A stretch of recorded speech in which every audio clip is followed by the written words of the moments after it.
Pakistan bowled approximately twice as many full deliveries as New Zealand did across the game. Shaheen mentioned yesterday that the straight boundary here is quite short, so Pakistan would try and readjust their plans, but that doesn't seem to have happened. I think you are right. Before the game, we had a plan to bowl them hard lane, because if you see the boundary dimension, the straight boundary is too, like you can say, a smaller one. So yeah, we planned that before the game, but you can say that we couldn't hit that area which we planned, and the bowler they didn't execute it well. So I think yeah, before the game.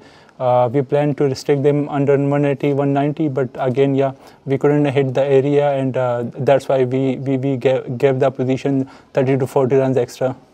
Where do you think Pakistan's bowlers lost control? Was it initially with Finn Allen's start, or was it through the middle overs when Mitchell really went after Amir Jamal and Usama Mir? I think we were expecting from Finn Allen, because the way he is playing, it doesn't matter the boundaries, small boundaries are bigger. He has his own batting method, and we were expecting from him. I think from the first hour, the batter come hard on us, and if you see, I think from the fielding point of view, we couldn't get that help from the fielders. That's why our bowler they gave 30 to 40 extra runs. Again, I would say that in T20 games or whatever format you are playing, bowlers need the support from the fielders. So I think if we grab that opportunity, maybe the scene could be changed. You mentioned the field. People talked a lot about the fielding, Pakistan's fielding in the series against Australia as well. How frustrating is it, especially as a bowling coach, to see the bowlers not be complimented by the fielders that way? I think we work a lot of our fielding, to be honest, before the games. In the last 3-4 days, we did a lot of work on our fielding. But yeah, again, it's happened, it's part of the game. But the guys, they did a lot of hard work before the game. And it always important at such moment that if you grab that opportunity, it helps a lot with the bowlers. But yeah, that is the concerning point for us. No? Okay. Start. आपको लगता है कि इतना run होने के बावजूद भी ये अचीवेबल नहीं था? अगर हम अपनी बैटिंग ऑर्डर को देखें तो 8 तक बल्लेबाजी थी, और वो शाहीन का ऊपर आना उनका अपना फैसला था। I think to be honest, जिस तरह की ये पिच इस ग्राउंड की हिस्ट्री है, तो 200 ऑलवेज यहाँ पे चेज भी हुई, यहाँ पे हाई स्कोरिंग मैचेस भी हुए थे, लेकिन जिस तरह से साइम अयूब ने स्टार्ट लिया, अनफॉर्चुनेटली वो रन आउट हो गया।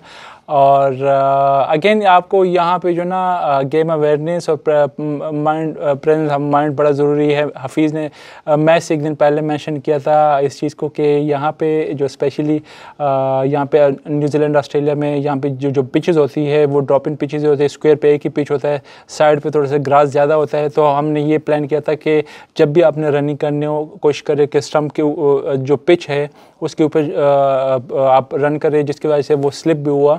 आई थिंक वहाँ से हमें एक बड़ा अच्छा स्टार्ट मिला था, लेकिन अनफॉर्चुनेटली जो आपको एक बड़े स्कोर के लिए एक पार्टनरशिप की ज़रूरत होती है, एक बड़े पार्टनरशिप के हमें स्टार्ट तो मिला, जितने भी बैट्समैन गए अच्छा स्टार्ट उन्होंने दिया, लाइक स्ट्रेट अवे उनको बाउंड्रीज भी मिली है। लेकिन अगेन हमें उस तरह के एक दो पार्टनरशिप, जब आप 200 चेस करते हो 200 प्लस, तो आपको एक दो पार्टनरशिप चाहिए जहाँ पे आप 70-80 रन की पार्टनरशिप करते हो, तो तब आप इस तरह के मैचेस जीत सकते हो। अब्बास के साथ सबसे ज़्यादा आपने टाइम गुजारा, तो उनकी बॉलिंग कैसी लगी? वेरिएशंस उन्होंने बड़ी अच्छी यूज़ की, खासकर पहला ओवर जो उन्होंने किया वो 47 मीटर वाली बाउंड्री से किया था, तो बड़ा कॉन्फिडेंस भी लेवल भी बेहतर नज़र आया।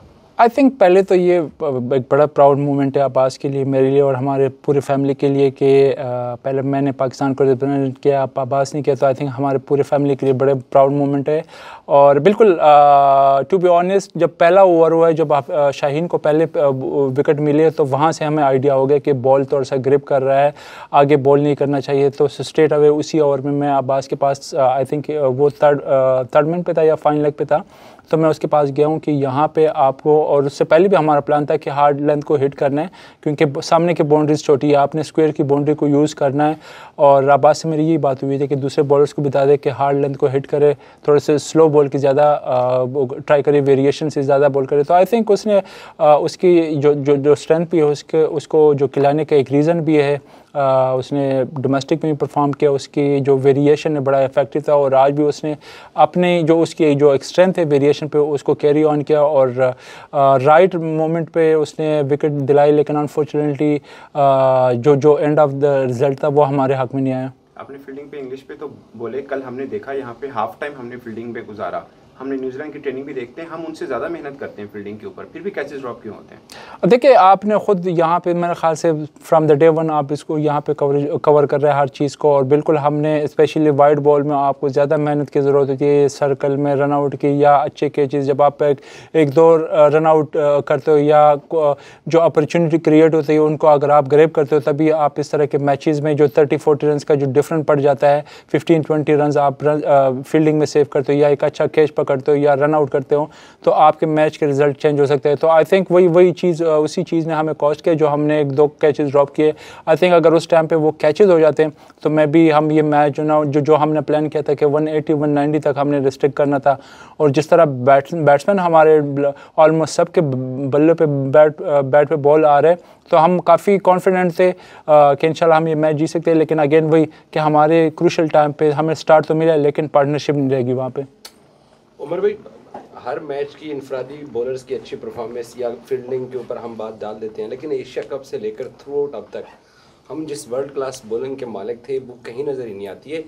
इस मैच की परफॉर्मेंस, ड्रॉप इन पिचेस, ये रीजंस हो सकती हैं, लेकिन हमारी fast bowling specially match winner अब नहीं रही है, और ये नज़र आ रहा है एशिया कप से लेकर अब तक की जर्नी देखें तो कम से कम 10 से ज़ायद मैचेस बनते हैं जो कि हम नहीं जीते हैं।